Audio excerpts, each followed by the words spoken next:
பிடிக்க காரி 2 கரங்களுடன் ஆதரவு தர ஓடிவா. ஈசன் மகனே என்னை காக்க இங்க உனையன்றி வேறாரையா.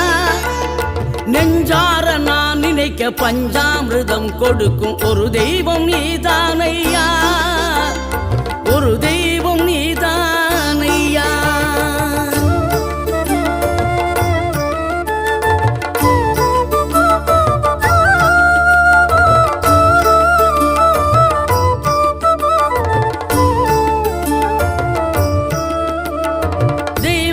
வள்ளியுடன் மணக்கோலம் கொண்டு திருப்பரம் குன்றம் வாழ்கின்றவன்